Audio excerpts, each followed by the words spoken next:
1995 से नहीं अपनाई गई आरक्षण की प्रक्रिया, एक जिला पंचायत सदस्य, एक ब्लॉक प्रमुख, 168 ग्राम सभाओं और 250 बीडीसी क्षेत्रों में नहीं हुआ दलित आरक्षण।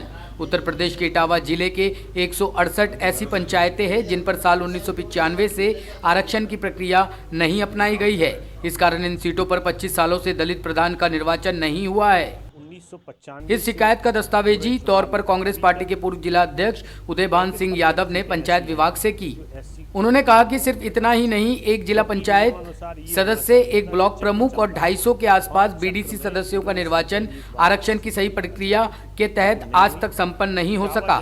इटावा जिले की 168 ग्राम पंचायतें ऐसी है जहां वर्ष 1995 के बाद से अभी तक एक बार भी अनुसूचित जाति का ग्राम प्रधान निर्वाचित नहीं हो सका है। आरक्षण का चक्र इधर उधर घूमता रहा परंतु इन पंचायतों तक नहीं पहुंच सका। इसी तरह से कुछ सीटें जिला पंचायत और क्षेत्र पंचायत की भी है जो आरक्षित नहीं हुई। कांग्रेस के पूर्व जिला अध्यक्ष उदयभान सिंह यादव ने इस संबंध में पंचायत राज विभाग के निदेशक को पत्र लिखा है। उन्होंने अभी तक अनुसूचित जाति के आरक्षण से वंचित ग्राम पंचायत, क्षेत्र पंचायत सदस्य, जिला पंचायत सदस्य, ब्लॉक प्रमुख पद पर आरक्षण करने की मांग की है। उत्तर प्रदेश में पंचायत राज अधिनियम के अंतर्गत 1995 से पंचायत चुनावों में आरक्षण लागू हुआ था, जिसमें 33% सीट महिलाओं के लिए तथा 27% अन्य पिछड़ा वर्ग, 22% अनुसूचित जाति जनजाति के लिए आरक्षण का प्रावधान किया गया। कुल 471 ग्राम सभाओं में से 168 ऐसी ग्राम सभाएं हैं जहां पर 1995 से अब तक अनुसूचित जाति का एक भी प्रधान नहीं है। ब्लॉक बड़ापुरा की 61 से 18 ग्राम पंचायत, ब्लॉक चकरनगर की 41 से 4 ग्राम पंचायतें और ब्लॉक सैफई की 45 से 26, ब्लॉक ताखा की 42 से 15 ग्राम पंचायतें, ब्लॉक बसरेहर की 67 से 27 ग्राम पंचायतें, ब्लॉक जसवंत नगर की 61 में से 24 ग्राम पंचायतें, ब्लॉक भरथना की 63 में से 24 ग्राम पंचायतें, ब्लॉक महेबा की 91 में से 30 ग्राम पंचायतें ऐसी है जहां अनुसूचित जाति का प्रधान नहीं बना।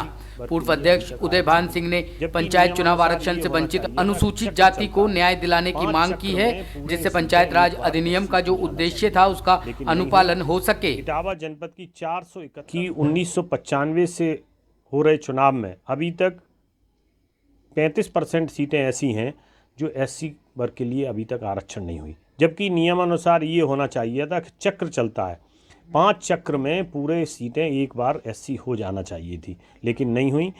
इटावा जनपद की 471 सीटों में से लेके 168 सीटें अभी भी बाकी हैं जो एससी समाज के लिए आरक्षित नहीं हो पाई।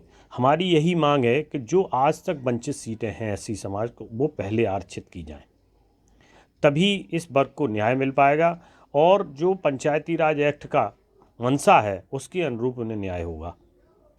इसमें जिला पंचायत का जो एक सदस्य सीट है वो अभी तक आरक्षित नहीं हुई है, वो प्रभावित होगी, और एक ब्लॉक प्रमुख जो अभी तक आरक्षण की श्रेणी में नहीं एससी के आया है वो प्रभावित होगी, और 168 ग्राम सभाएं प्रभावित होंगी और लगभग 250 बीडीसी सदस्य इसमें प्रभावित होंगे। यादव का आरोप है कि आरक्षण की यह प्रक्रिया तत्काल सरकारों के प्रभाव में लागू नहीं की गई है, परिणाम स्वरूप इस तरह की अनियमितताएं आम हो गई। कांग्रेस नेता की शिकायत पर इटावा के मुख्य विकास अधिकारी राजा गणपति आर ने कहा कि आरक्षण की प्रक्रिया ऑनलाइन अपनाई जा रही है, किसी भी आपत्ति का निस्तारण ही हाल में किया जाएगा।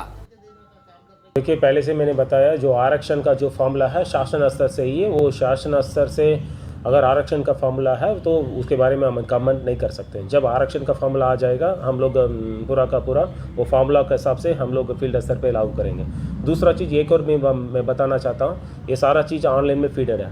1995 से लेके 2015 तक जितना भी चुनाव का जो पॉपुलेशन संख्या है सारा चीज़ हम लोग ने फीडिंग कर लिया, उसके हिसाब से आरक्षण तय होगी और शासन के माध्यम से जब मिलेगा 16, 17, 18 तारीख फरवरी में हम लोग उसके अनुरूप आरक्षण तय करके मतलब सबको बताएंगे। टॉप स्टोरी ब्यूरो के लिए इटावा से नील कमल की रिपोर्ट।